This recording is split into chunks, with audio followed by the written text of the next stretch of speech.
Friends, welcome back to our channel. ఇప్పుడైతే నేను data analyst road map గురించి అయితే చెప్పడానికి అయితే వచ్చేసాను.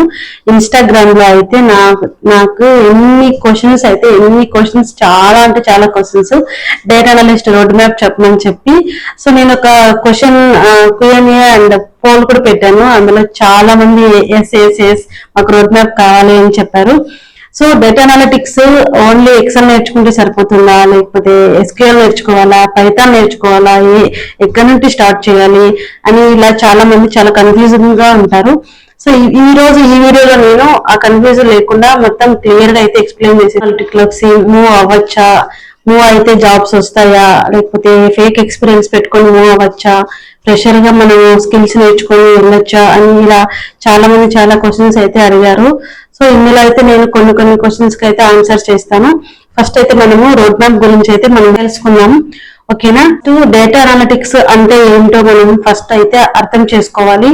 Companies and customers, products, sales వీళ్ళ దగ్గర అందరి దగ్గర రా డేటా ఉంటది. ఆ రా డేటాను తీసుకొని మనము ఆ రా డేటాను క్లీన్ చేసి అలాగే అనలైజ్ చేసి యూజ్ఫుల్ ఇన్ఫర్మేషన్ ని ఫౌండ్ అవుట్ చేయడమే డేటా అనాలిటిక్స్ అనమాట. అనాలిటిక్స్ అంటే ఏంటో ఒక ఎగ్జాంపుల్ గా మనము అయితే అర్థం చేసుకున్నాము. ఒక షాపింగ్ కంపెనీ ఉంది. ఆ షాపింగ్ కంపెనీలో ఏ ప్రోడక్ట్ ఎక్కువ సేల్ అయ్యింది, ఏ మంత్ లో ఏ ప్రోడక్ట్ ని ఎక్కువ పర్చేస్ చేశారు, ఏ ప్రోడక్ట్ కి తక్కువ సేల్ అనేది వచ్చింది, ఈ క్వశ్చన్స్ అన్నిటిని వాళ్ళు గ్యాదర్ చేసి ఆ డేటాని వాళ్ళు ఫైండ్ అవుట్ చేస్తారు. ఇదే అనమాట డేటా అనాలిటిక్స్. ఫ్రెషర్స్ ఫస్ట్ అయితే ఎక్సెల్ తో స్టార్ట్ చేయొచ్చు. డేటా అనాలిస్ట్ కి ఇంపార్టెంట్ ఫౌండేషన్ మెయిన్ గా ఎక్సెల్ లో ఎక్కువ ఏం మ్యాథమెటిక్స్ అయితే ఎక్కువ అవసరం లేదు. జస్ట్ బేసిక్ మ్యాథమెటిక్స్ వచ్చినా కూడా సరిపోతుంది. కొన్ని బేసిక్ ఫార్ములాస్ కూడా తెలుసుకోవాల్సి ఉంటుంది. Some, average, count, X lookup, we lookup, count if, some if, ఇవన్నీ కూడా బేసిక్ అనమాట. ఇవన్నీ కూడా మనం నేర్చుకోవాలి. డేటా అనాలిస్ట్ లో ఎక్సెల్ కి చాలా అంటే చాలా మెయిన్ రోల్ లీడ్ చేస్తుంది ఎక్సెల్ అని. నేర్చుకున్నాము అని వీడియోస్ చూసి తర్వాత మనకు అర్థమైందిలే అని చెప్పి సైలెంట్ గా ఉండిపోతే ఎక్సెల్ రాదు. ఎక్సెల్ చూసిన వెంటనే ప్రాక్టీస్ చేయాలి. డైలీ 2-3 అవర్స్ అయినా ప్రాక్టీస్ చేస్తే మనకు అది ఎక్సెల్ అనేది వస్తుంది, మనకి అర్థం. ఎక్సెల్ లుకప్, వి లుకప్ చెప్పాను కదా, pivot tables, charts, dash boards ఇవన్నీ కూడా నేర్చుకోవాలి. మెయిన్ గా పివట్ టేబుల్స్ లో చార్ట్స్ ఉంటాయి. సో ఇవి ఎక్కువ మనము ఇంటి దగ్గర ఖాళీగా ఉన్నప్పుడు ప్రాక్టీస్ చేస్తే మనకి ఈజీగా అర్థమవుతుంది. సెకండ్ వన్ వచ్చి SQL, స్ట్రక్చర్ క్వైరీ లాంగ్వేజ్ అనమాట. ఇది స్టార్టింగ్ కొంతమందికి అర్థం కాకపోవచ్చు, కానీ మనం వీడియోస్ ద్వారా ఇంట్లో డైలీ ప్రాక్టీస్ చేస్తూ ఉంటే మనకి ఈజీగా అర్థమవుతుంది.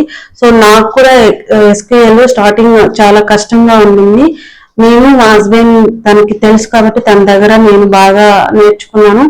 నాకు జాయిన్స్ వరకు బాగా కంప్లీట్ గా బాగా అర్థం చేసుకున్నాను. దాని తర్వాత కొంచెం అర్థం అవ్వలేదు అనమాట. మా హస్బెండ్ నాకు హెల్ప్ చేశాడు.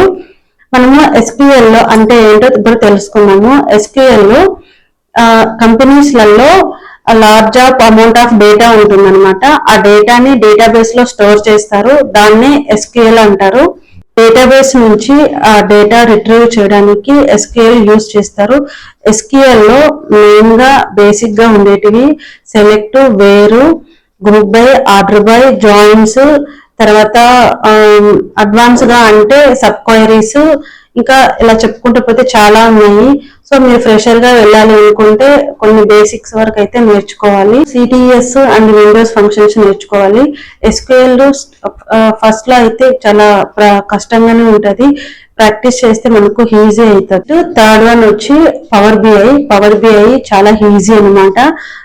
ఫ్రెషర్ గా ఇప్పుడు ఏం తెలీదు, జీరో అనుకుంటే పవర్ బిఐ నాకు వరకు అయితే నాకు ఏమీ తెలీదు. సో ఈ పవర్ బిఐని అట్లా యూట్యూబ్ లో చూసుకుంటూ నేను డాష్ బోర్డ్స్ కూడా చేశాను. చాలా అంటే చాలా ఈజీ. పవర్ బిఐని ఎలా యూజ్ చేస్తారు అంటే, పవర్ బిఐ లో రా డేటా ఉంటుంది. ఆ రా డేటా రిపోర్ట్స్ అండ్ రిపోర్ట్స్ గా కన్వర్ట్ చేస్తారు. అంటే మనకు బేసిక్ డిజైన్ అనమాట. చార్ట్స్, డాష్ బోర్డ్స్ ఇవి ఉంటాయి కదా, వీటి డిజైన్ డేటాని మంచిగా క్లియర్ గా చూపించాలి, డిజైన్ చేసి డాష్ బోర్డ్స్ రూపంలో. పవర్ క్వైరీ, డేటా మోడలింగ్, బ్యాగ్స్, చార్ట్స్, ఇంటరాక్టివ్ డాష్ బోర్డ్స్ ఉంటాయి ఈ పవర్ బిఐలో. నెక్స్ట్ వచ్చి మనకి స్టాటిస్టిక్స్ బేసిక్స్ అన్నమాట. డేటా అనలిస్ట్ కి అడ్వాన్స్డ్ మ్యాథమెటిక్స్ కంపల్సరీ ఏం కాదు, కానీ బేసిక్ స్టాటిస్టిక్స్ నాలెడ్జ్ మాత్రం ఉండాలి. లాస్ట్ వన్ వచ్చి పైథాన్ ఎవ్రీ బిగినర్ కి స్టార్టింగ్ లో కంపల్సరీ కాదు. ఫస్ట్ మనం Excel, SQL and power BI strong చేసుకోవచ్చు. తర్వాత Python basics, pandas, NumPy, matplotlib నేర్చుకోండి. Python large data sets clean and analyse చేయడానికి యూజ్ఫుల్. రియల్ టైమ్ ప్రాజెక్ట్స్ కూడా దీని గురించి మనం నెక్స్ట్ వీడియోలో మాట్లాడుకున్నాము. రియల్ టైమ్ ప్రాజెక్ట్స్, రెజ్యూమ్ ఎలా బిల్డ్ చేసుకోవాలి, తర్వాత ప్రాజెక్ట్స్ అన్ని నేర్చుకున్నాక మనం ఇంటర్వ్యూలో ఎలా మనం పర్ఫార్మెన్స్ చేయాలి. సో వీటి గురించి నేను సపరేట్ గా ఇంకొక వీడియో కూడా చేస్తాను. సో కెరియర్ గ్యాప్ గురించి కూడా చాలా క్వశ్చన్స్ అయితే వచ్చాయి. సో అది ఇంకొక వీడియోలో నేను అప్డేట్ చేస్తాను మీకు. ఈ వీడియో మీకు నచ్చింది అనుకుంటున్నాను. నచ్చితే కనుక లైక్ చేయండి, సబ్స్క్రైబ్ చేసుకోండి. మీ డౌట్స్ ఏమైనా నాకు కమెంట్ లో చెప్పండి. ఓకేనా? Thanks for watching. బాయ్.